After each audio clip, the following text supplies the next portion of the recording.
Okay, so the Thor rework was a buff in my opinion. Main reason, the one-shot combo is still possible. That's the same time to kill as before. You can watch videos, it hasn't changed. And that's not even point blank, which changes things. I can show it in a second.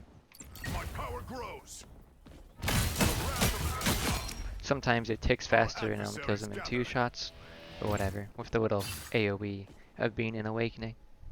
So, the right click still does 40 damage, which is practically a single swing. So that's 90 damage in a single swing. No one was right clicking more than once every 6 seconds anyways. I rarely saw anybody actually utilize the ability usefully.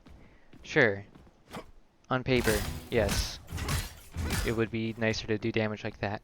But in games, you never have 3 seconds to just do damage to someone in like the beginning of the fights, the early fight, or you'll die. You'll die instantly if you try doing that. That is NPC behavior.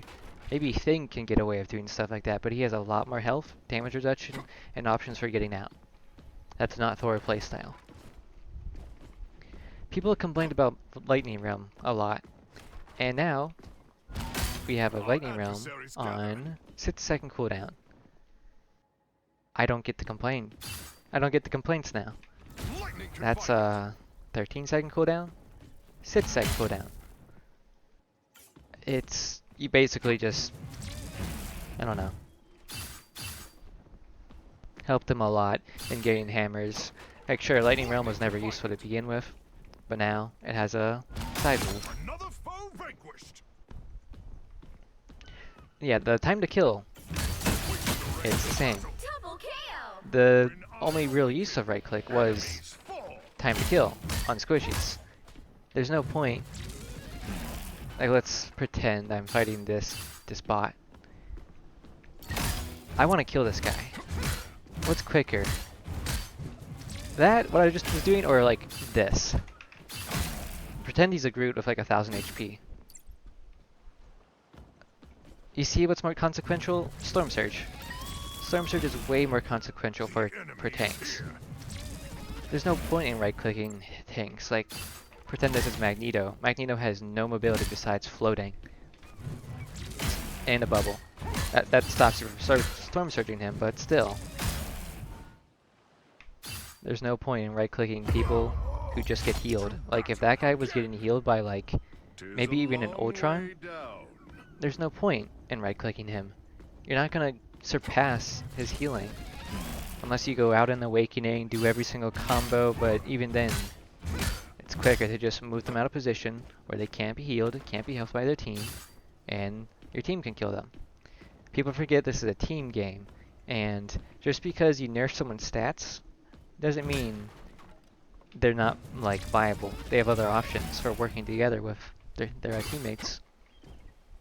I think NetEase's issue when they were introducing this change was just showing Thor Awakening botting. That was really stupid of them because it gave a whole bunch of people the wrong idea that, oh, this is all you can do now. Well, first of all, I don't agree with the nerfs that Thor got with these buffs, and I can see why people focus on the Awakening part because that's the only thing that's still good with him. Because now he's a lot less tanky, and that's a bad thing. I think right-click should still give the 100 HP that it did before. Sure, it doesn't make sense with the Thor Force usage, but I think it was desperately needed for survivability.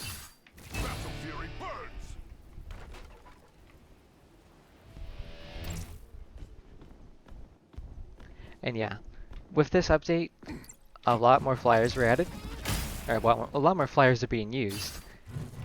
And so, now you have a more ranged option for that, and I think that's kind of redeeming. Sure, having a shield is always better.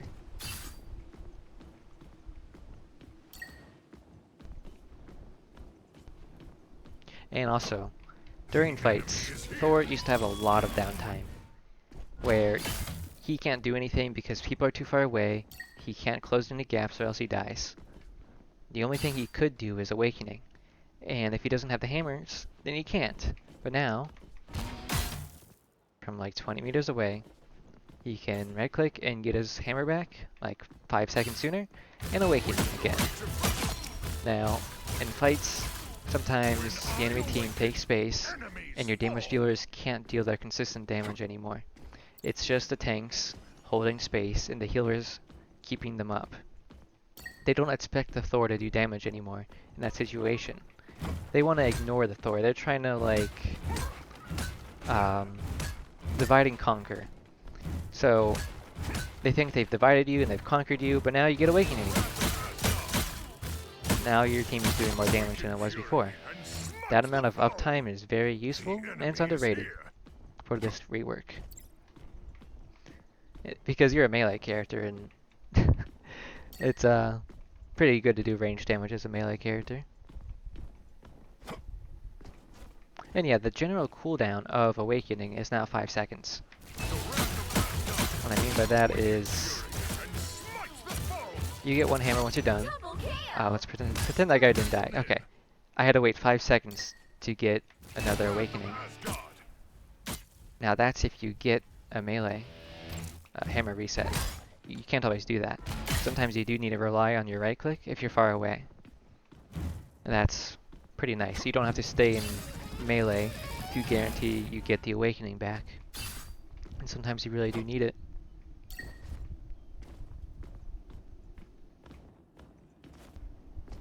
And yeah, so you storm surge into someone. The enemy is here. You don't have to wait 1.5 seconds to do your hammer throw. You used to have to. The momentary DPS of storm surging into someone is now higher than it was before. Yeah, it's straight up higher. Actually, having the DPS is higher no matter what, because the point of right click is that you're somehow gonna land on an unsuspecting person after 1.5 seconds of using Storm Surge, get in their face, and do that. When I was playing a lot of Thor in Season 1.5, people would notice I almost always Storm Surge above people. That's because that's the only way you could possibly get in melee range to maybe even use a right click, and even then, sometimes you never even get in that melee range where the right click is guaranteed. But now you don't have to go up to get that little extra damage of being right in front of them. Because you don't have to have that downtime of waiting for your universal cooldown to use a right click. Now you get it immediately. Flying was honestly just flying above people was a form of stalling, so they can't hurt you and you can't really hurt them, but you're waiting 1.5 seconds until you can get your right click on them. That's not really relevant anymore. Sure, you can still do it. It's pretty useful still.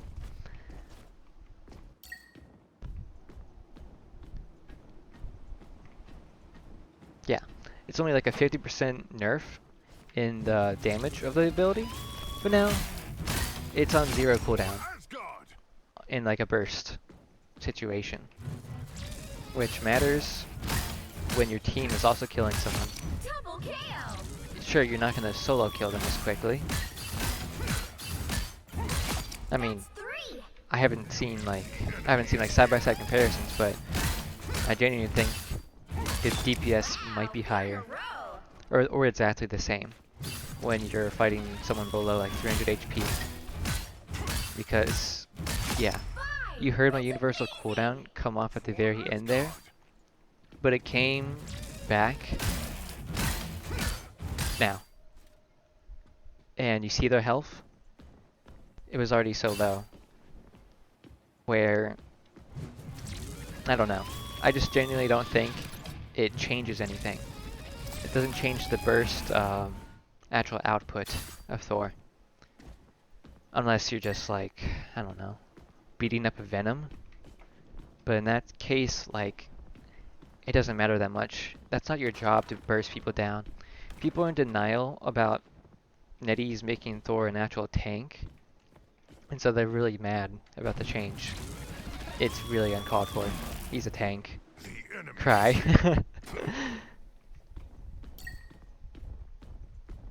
Yeah, I don't think the nerfs are necessary. I think NetEase was sure they were buffing him, and I'm sure they were buffing him too with the rework. And they want to compensate for that.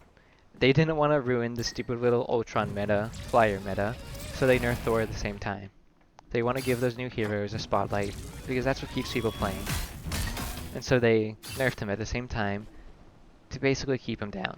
I think people complaining about him is keeping him even lower, because I've been getting games where people throw just because I'm playing Thor. I'm sure that used to happen a lot anyways, but now it's even worse.